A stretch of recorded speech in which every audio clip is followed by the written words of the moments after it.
예, 오늘 제 4가입니다. 교과 공부 시작하겠습니다. 1월 23일 안식일입니다. 일모 시간은 오후 5시 46분. TMI는요, 관공서나 상점의 친절한 직원들을 칭찬해 주시는 것이고요. 그리고 차가 없는 이웃들과 함께 마트에 장을 보러 가는 것. 예, 교회에 혼자 앉아 있는 사람이 보이면 옆에 앉는 것. 예. 사람들은 다 칭찬받고 또한 인정받고 함께 있기를 원합니다. 외로운 사람들이 많이 있죠. 이렇게 외로운 사람들을 서로 따뜻하게 친절하게 해준다면 하나님께서 여러분과 함께 하시고 주의 영이 큰 축복으로 여러분에게 임하실 것입니다. 오늘 이렇게 그림을 보시면 그림에 보면 이 그림에 큰 길이 있다가 갑자기 끊기는 그런 길이 나옵니다. 한 왕이 가고 있다가 이 길이 끊기는 것이죠. 이 길 자체가 매우 어렵고, 아니, 어려울 뿐만 아니라 멸망의 길이라고 하는 것입니다.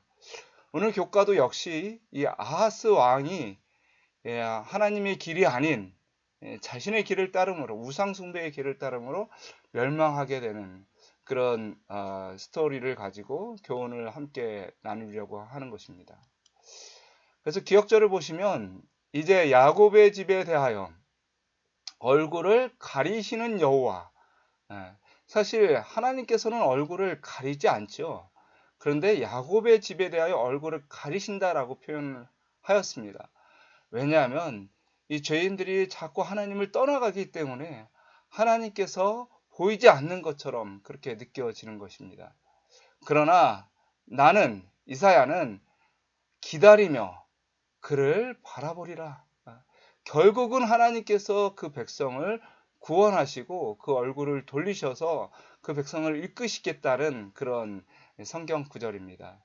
이 말씀이 우리에게 위로가 되었으면 좋겠습니다. 여러분, 요 남자와 여자가 이렇게 있는데요. 여자가 이렇게 넘어지고 있는 장면입니다.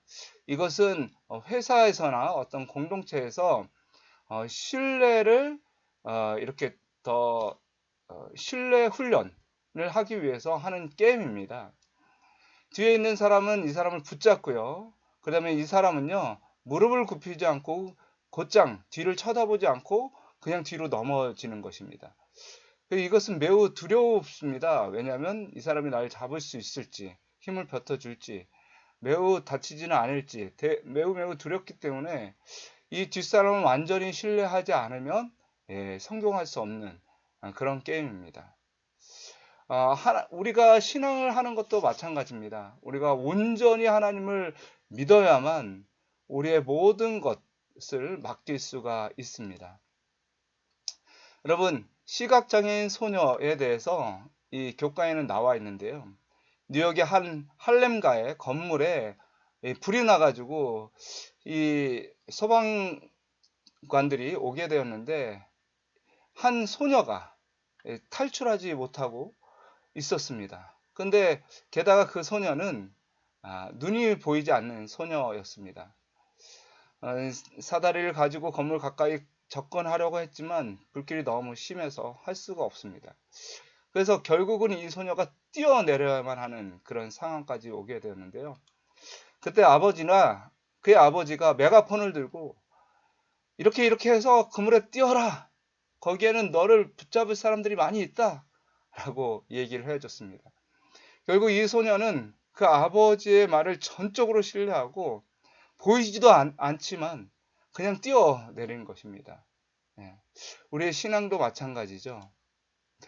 하나님은 그분의 백성들에게 최선을 주시며 그리고 그것에 대한 강력한 증거들을 주십니다. 그 길을 우리가 믿음으로 걸어갈 수 있으면 그것이 참 신앙입니다. 그러나 처음에 부드럽게 제시됐던 그 길들이 거절되면 하나님은 그 아버지처럼 아주 큰 음성으로 말씀하십니다. 돌아오라고 말씀하시는 것이죠. 그래서 우리의 인생에서 어떤 하나님의 음성들이 매일매일 들릴 때 그 매일의 음성을 순종하는 것이 매우 중요합니다. 깨닫기가 있는데요. 우리가 정말 두려워할 대상은 지상의 것이 아니라 생명의 주인이신 하나님을 깨달아야 한다. 매우 중요한 것이죠. 우리의 길을 알려주시는 분은 모든 것을 창조하시고 이 세상의 주관자가 되시는 것을 우리가 알고요. 그분의 말씀을 전적으로 신뢰하기 위해서는 두려움이 필요합니다. 두 번째는요, 느끼기인데요. 눈앞에 보이는 것보다, 그리고 일시적인 것보다 영원한 것을 소중하게 여겨야 하는 것입니다. 그래서 하나님께서 우리에게 주시는 그 말씀들을 아주 깊게 새겨야 하는 것이죠. 그 다음에 행하기는요, 이 세상이 주는 거짓 영이나, 그리고 이 거짓 이 한계가 있는 과학들이나 이런 것들을 살펴보지 말고, 이 세상의 명예나 힘이나 이런 것들을 의지하지 말고 오직 하나님의 선지자, 그분의 말씀을 의지해야 된다라고 하는 것입니다. 결론을 보시면 결국 오늘 교과의 핵심적인 결론이 이겁니다. 이사야서는 아하스의 불신에 대해서 경고뿐만 아니라 그의 불순종으로 인한 결과까지 예언합니다. 그럼에도 하나님은 유다 백성에게 소망을 보여주셨는데 그것은 그들이 완전히 소멸되지 않을 것이라는 소망이었습니다. 우리도 아하스가 맞이했던 최후를 모면하기를 원한다면 하나님께로 돌아가야만 합니다. 아하스는요, 결국은 하나님에게 계속해서 불순종하면서 그거에 대한 결과까지 보게 되는데요. 우리는 그렇게 하지 않았으면 좋겠습니다. 1월 예언이 성취되는 건데요. 지난주에 임마누엘에 관한 예언을 하시면서 하나님께서 함께 해주시겠다라는 약속을 결국은 해주셨습니다. 그런데 오늘은요, 그 임마누엘이 악을 버리며 선을 택할 줄 알기 전에 내가 미워하는 두 왕의 땅이 황폐하겠다. 내가 미워하는 왕 누굴까요? 바로 아람 왕과 북이스라엘입니다. 지금은 남유다 왕에게 이사야가 이야기하는 것이기 때문에 이 북이스라엘과 아람 왕이 자꾸 남유다 왕을 쳐들어왔기 때문에 하나님을 의지해야 되는데 결국 아수르를 자꾸 의지하게 되는 것입니다. 이 두 왕이 멸망하게 될 것이다. 그러니까 너는 하나님을 의지해라 라는 말씀을 계속하고 있는 것이죠. 이사야서 7장 23절 24절에도 나와 있습니다. 포도나무 있던 곳마다 찔레와 가시가 날 것이고 온 땅에 찔레와 가시가 있으므로 화살과 활을 가지고 그리로 갈 것이다. 엄청난 이 전쟁의 소용돌이 속에서 큰 시련을 당할 것을 이야기해 주고 있습니다. 백성들은 유목민의 식사를 하게 될 것이라는 이야기입니다. 궁핍하게 될 것이라는 이야기죠. 아직 멸망하지는 않겠지만 이 전쟁으로 말미암아 많은 식량들을 빼앗기게 될 것이라고 하는 것입니다. 실제로 이 디글랏빌레셀이 이 아수르 왕이었는데요. 여기가 니느웨가 있고요. 이쪽으로 내려와서 아람을 물리치고 그 다음에 사마리아를 쳐들어와서 유다까지 쳐들어오게 됩니다. 그리고 백성들을 다 잡아가요. 잡아가서 하란, 고산, 할라 지역까지 다 흩어버립니다. 어떤 사람을 흩었냐면 지도층이나 아주 힘 있는 사람이나 부자나 이런 사람들을 다 흩어가고 여기에서 반란이 일어나지 않도록 철저하게 다 잡아가서 힘을 잃게 만들어 버리는 것입니다. 이제 유다와 이 사마리아와 아람은요, 이 아수르 왕 디글랏빌레셀에게 완전히 속국이 되어서요, 노예처럼 모든 것을 다 상납해야 돼야 되고요. 그리고 모든 식량과 곡식들을 다 갖다 바쳐야만 했었습니다. 이때가 언제냐면 바로 이 베가 왕 때였습니다. 베가 왕 때 이 아수르에게 대적을 하려고 하다가 완전히 진탕 깨지게 되고요. 베가가 죽고 나서 이제 호세아가 다음으로 이제 왕이 되었는데요. 이 아수르에게 조공을 잘 바쳤습니다. 근데 잘 바치다가 결국 이 호세아가 이 디글랏빌레셋 왕이 죽고 나서 다른 왕이 나올 때 이제 별거 아니다 하면서 또다시 배반을 합니다. 아수르를 배반을 하고 애굽 땅에 가가지고 거기에 가서 우리를 도와달라고 얘기를 합니다. 결국은요, 이 디글랏빌레셋 왕이 있었고요.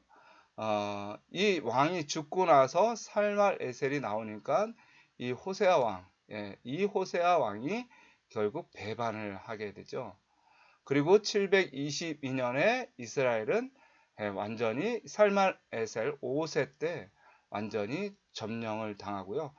거기 있는 모든 백성들이 메소포타미아로 메대로 다 이주돼 버립니다. 완전히 흩어져 버리고요. 이 이스라엘 민족 자체가 싹 사라지게 되는 것입니다. 하나님께서 이 일에 대해서 이야기해 주신 것이죠. 두 왕이 죽게 될 것이다. 멸망하게 될 것이다. 선지자 왕에는 이 아수르 군대가 하나님의 도구에 불과했다라고 얘기하고 있습니다. 북방 왕조에게 내린 멸망은 직접 하늘에서 내린 형벌이었다. 아수르 사람들은 단지 하나님께서 당신의 목적을 성취하기 위해 사용하신 도구에 불과하였다. 사마리아가 함락되기 전 짧은 기간 동안 예언하기 시작한 이사야를 통하여 여호와께서는 아수르의 대군을 나의 진노의 막대기라고 말씀하셨다. 여호와께서는 그 손의 몽둥이는 내 분노라고 말씀하셨다. 결국 하나님께서 이것을 예언하셨을 뿐만 아니라 이것 자체는요, 사실 하나님의 뜻이었습니다. 하나님의 섭리였습니다. 물론 이것은요, 사단이 아수르를 이용해서 이스라엘 민족을 괴롭히는 것이기도 하지만 여기에 큰 하나님의 뜻이 있었다라고 하는 것입니다. 18일 월요일 소지입니다. 예견된 결과들.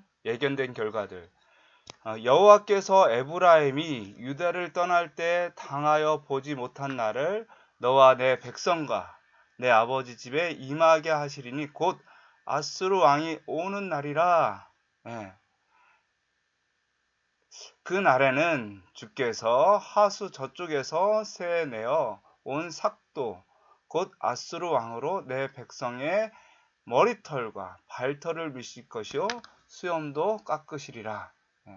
그럼 머리털, 발털, 그 다음에 수염도 깎는다는 것은 수치를 당한다라는 말이고요. 이 아수르 왕으로 말미암아 유다 민족들이 큰 수치를 당하고 어려움을 당할 것이다 라는 말입니다. 실제로 이 디글랏빌레셋 일은 아람 왕을 쳐들어오고 이스라엘을 쳐들어왔습니다. 이때 사실은 이 아하스가 이 아람 왕과 이스라엘을 좀 견제해 달라라고 얘기했었을 때 이 아하스가 이 디글랏빌레셀에게 도움을 요청했는데 와서 도와주기는커녕 이 아람과 이스라엘을 다 이렇게 쳐들어오고 유다까지 쳐들어왔습니다. 역대하 28장 20절에 보면 아수르 왕 디글랏빌레셀이 그에게 이르렀으나 돕지 아니하고 도리어 그를 공격하였다. 참 희한하죠.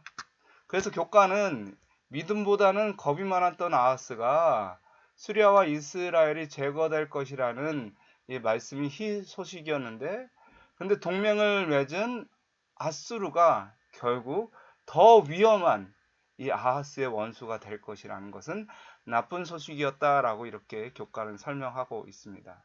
바로 이 얘기죠. 결국 하나님을 의지해야 되는데 이 적인지 자기 편인지도 모르고 이 적을 갖다가 자기 편으로 생각하고 조공을 바치고 아수르를 의지했다라고 하는 것입니다. 이 우상 숭배의 얘기가 나옵니다. 우상 숭배. 이것은 뭐냐면 아하스가 이제 다메섹까지 가게 되는데요. 다메섹까지 가게 됩니다. 그런데요, 여기 가가지고 거기서 이제 제단에 우상 숭배하는 것을 그대로 보고 와서 그 설계한 그대로 제사장 우리아에게 제단을 싹 만들게 하고 그 우상 숭배를 똑같이 여호와의 성전에서 이렇게 하게 됩니다. 이것은 하나님께서 매우 싫어하는 것이었고 결국 이 아하스가 계속해서 멸망의 길로 가게 되었습니다. 선지자 왕 325페이지에 보면 여호와께서는 범죄한 이스라엘 백성에게 그분께로 돌아와 충성하라고 거듭거듭 초청의 기별을 보내셨다. 선지자들의 호소는 부드러웠고 그들이 백성 앞에 서서 회개와 개혁을 열렬히 권할 때에 그들의 말은 하나님께 영광을 돌리는 결과를 낳았다. 그래서 하나님의 애정어린 조언과 예언에도 불구하고 아하스는 어리석은 결정을 내렸고 그 결과는 참담했다. 그래서 보이는 것이 아니라 보이지 않는 것, 그것이 중요하다는 것을 우리가 깨달아야만 하고요. 하나님께 계속해서 나아가야 된다는 것을 이야기하고 있습니다. 영감의 교훈에 보면 요청한 도움이 이르러 아하스는 일시적 구원을 받았으나 유다는 얼마나 비싼 값을 치렀던가. 바친 조공은 아수르의 탐심을 일깨웠고 그 믿을 수 없는 민족은 곧 유다에 편만하고 약탈하려고 위협하였다. 아하스와 그의 불운한 신하들은 이제 잔인한 아수르 사람의 수중에 완전히 떨어질 것에 대한 두려움으로 괴로움을 당하였다. 사실 오늘 교과는 지난주 교과랑 거의 비슷한 내용들을 계속해서 다루고 있습니다. 그 배경적인 내용에 있어서 비슷한 내용들을 계속 다루고 있습니다. 지난주에는 이제 첫째 아들에 대해서 이야기를 했는데 이번 주에는 둘째 아들 마할 살렐 하스바스 이 이름에 대해서 이야기하고 있습니다. 이사야서 8장 1절에서 10절에 이사야의 아들 중에 이 둘째 아들이 나옵니다. 이 뜻이 뭐냐? 되게 깁니다. 노획물은 신속하고 전리품은 빠르다. 빨리 약탈하고 서둘러 노획하라. 무엇을 누가 정복하고 약탈하라는 의미인가? 지난주에 스알야습에 대해서 나왔죠. 첫째 아들이 남은 자가 돌아오리라. 그 다음에 둘째 아들은 마할 살렐 하스바스 이렇게 이야기가 나오고 있는데요. 결국 아수르가 쳐들어올 것이라는 이야기입니다. 결국은 아수르가 쳐들어올 것이라는 이야기고 그렇게 되면 남은 자들은 돌아오리라 라는 그런 위로의 예언까지 동시에 해주고 있습니다. 아하스가 아수르를 의지하는 것을 하나님께서 계속해서 저지하고 있는 기별들입니다. 이사야의 아들들의 그 이름은 사실 세상에서 하나님을 전하는 기별이 된 것이죠.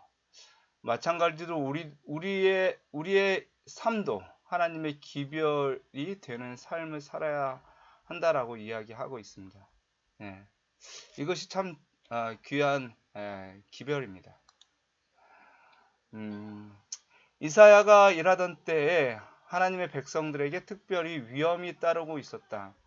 그의 생존 시에 사마리아는 함락되고 이스라엘 10지파는 10국 중에서 분산될 것이었다. 유다는 거듭거듭 아수르 군대의 침략을 받을 것이었으며 예루살렘은 포위될 것이었다. 만일 하나님께서 기적적으로 중재하지 않으셨다면 예루살렘은 함락되었을 것이다.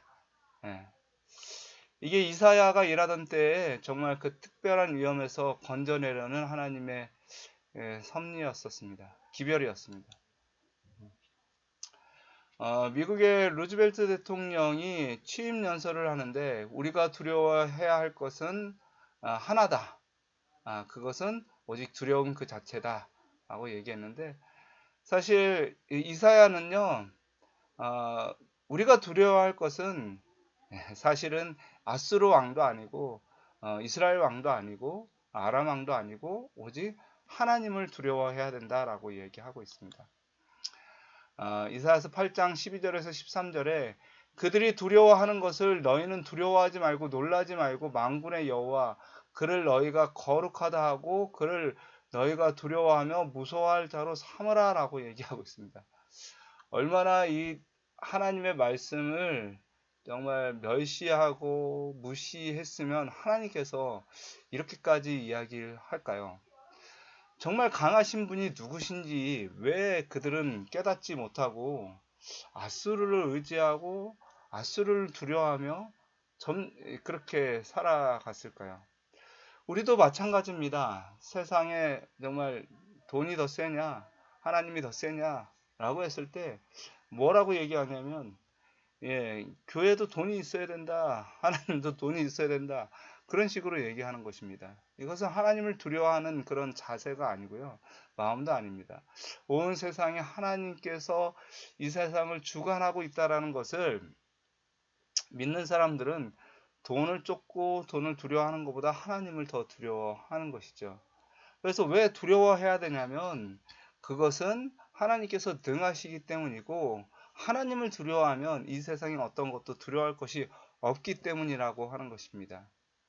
뭐 두려워한다라는 말과 이 사랑한다는 말이 뭐 이렇게 좀 모순이 되지 않느냐. 우리는 하나님을 사랑해야 되는 건데 왜 하나님을 두려워하라고 자꾸 얘기하느냐라고 얘기를 하게 되는데요. 사실 하나님은 사랑이십니다. 그리고 하나님의 사랑 안에 있으면 두려움이 없지요. 온전한 사랑이 두려움을 쫓으니까요. 그래서 진정으로 두려워한다는 것은 하나님을 진정으로 사랑하는 것이고요. 하나님을 진정으로 사랑하는 것은 두려워하는 것입니다. 같은 말이죠. 돈을 사랑하는 것은 돈이 떠나면 두려운 것이죠. 하나님을 사랑하는 것은 하나님이 없어지면, 하나님과 관계가 틀어지면 그것이 두렵다라는 것이죠. 예. 우리가 돈이 있는데 돈을 사랑하고 그러는데 돈이 없으면 사람이 두려운 것이죠. 예. 그렇게 하지 말라는 것이죠. 하나님이 없으면 두려워해야 되는 것이죠. 하나님이 계신다고 하고 하나님을 온전히 사랑하는 사람들은, 하나님을 경외하는 사람들은 이 세상에 어떤 것도 두려워할 것이 없는 것이죠. 그런 의미입니다. 그래서 영감의 교훈에 보면 법양교의 암흑에서 교회를 순수한 신앙의 빛 가운데로 인도하기 위한 사명을 받은 사람들 중에 가장 선봉에 섰던 사람은 마르틴 루터였다. 그는 열성 있고 경건하며 하나님을 경외하는 것 외에 아무것도 두려워하지 않을 뿐 아니라 성경 이외에는 아무것도 신앙의 기초로 삼지 아니한 그 당시의 시대적 인물이었다라고 얘기하고 있습니다. 이 마르틴 루터가 두려워했던 것은 법안교 뭐 이런 거 뭐 불로 말미암아 죽는 것 이런 거 두려워하는 것이 아니라 이 진리에서 벗어나는 것을 두려워했고요. 살아계신 하나님과의 그 관계가 끊어지는 것을 매우 매우 두려워했습니다. 그리고 하나님의 저주를 받는 것을 두려워했기 때문에 그는 하나님을 오히려 선택을 하게 되었습니다. 하나님께 있을 때 모든 것이 해결됨을 그는 깨닫게 된 것이죠. 이제 마지막 목요일 소지입니다. 은혜를 모르는 자들의 운명. 그들이 말하는 바가 이 말씀에 맞지 아니하면 그들이 정녕 아침빛을 보지 못하고 라고 되어 있습니다. 아하스는 이 주술과 매우 밀접한 왕이었습니다. 이교에 심취해 있었고요. 많은 심취해 있었습니다. 그래서 심지어 자기 아들까지도 이렇게 아들들까지 자식까지 우상에게 바치는 그런 많은 일들이 일어나게 되었습니다. 요즘 시대에는 이런 일은 벌어지지 않지만 이와 비슷한 일들이 많이 일어나고 있습니다. 아이들의 이 생명을 존중하지 않고 아이들의 인권을 존중하지 않고 아이들을 학대하는 자들이 너무너무 많이 있죠. 하나님을 두려워하지 않은 사람들입니다. 예. 우리 정인이도 이렇게 학대를 많이 받았는데요. 사실 그 집안이 기독교 집안이고 그 남편이 사실은 CBS에서 이 기독교 방송국에서 일하는 사람입니다. 그런데 그렇게 학대를 했다라는 것은 그들의 마음속에 진정으로 하나님을 두려워하는 것, 그리고 하나님의 사랑이 무엇인지 그런 것들을 잘 모르는 경우가 있는 것 같습니다. 그래서 여러분, 교회를 다닌다고 해서 다 착한 것이 아니라 정말로 하나님을 신실히 따르는 사람들이 하나님을 닮아갈 수 있다라고 하는 것이죠. 이사야서 8장 19절에 보면 어떤 사람이 너희에게 말하기를 주절거리며 속살거리는 신접한 자와 마술사에게 물으라 하거든 백성이 자기 하나님께 구할 것이 아니냐 산자를 위하여 죽은 자에게 구하겠느냐 하라. 예. 사실 아하스에게 하는 말이에요. 아하스에게 하는 말입니다. 정말 우상 숭배에 빠져있던 사람이었었습니다. 결국 아하스는 죽고 나서 그 열왕의 묘실에 들어가지 못할 정도로 아주 하나님을 떠났던 왕이었습니다. 하나님 이 성경에 보면 이 우상 숭배에 대해서 계속해서 이렇게 경고하고 있습니다. 사울에게도 그런 경고가 있었는데요. 사울이 죽은 것이 신접한 자에게 가르치기를 청하고 여호와께 묻지 아니하였기 때문에 죽었다라고 얘기하고 있습니다. 결국 이 이스라엘 왕 아하스가 계속해서 잘못된 선택을 한 것은 이 주술적인 그런 우상 숭배에 빠졌기 때문에 그렇다라고 하는 것입니다. 거짓 영을 따랐기 때문에 하는 것이죠. 여러분 소크라테스가 왜 독배를 마셨습니까? 소크라테스는 죽으면 이 육체는 죽게 되지만 영혼은 살아나게 된다. 그러면서 그 유명한 사람이 독배를 마셨으니 이 사람들은 그렇게 나서 죽고 나서요. 그가 완전히 자유하게 됐다라고 생각을 하게 됐습니다. 엄청난 영향을 끼쳤던 사람이었습니다. 정말로 살아있다라고 생각을 한 것이죠. 영이 살아있다라고 생각을 한 것입니다. 그러나 이것이 완전히 허구임을 우리는 알아야만 합니다. 귀신은 없지요. 사람이 죽어서 귀신이 되지는 않습니다. 이것은 사단의 걸작품입니다. 왜 귀신이 되지 않냐면 하나님께서는요. 귀신, 육체가 없는 것을 만들지는 않으십니다. 천사가 육체가 없이 만들었기 때문에 사람은 반드시 육체를 갖도록 하셨습니다.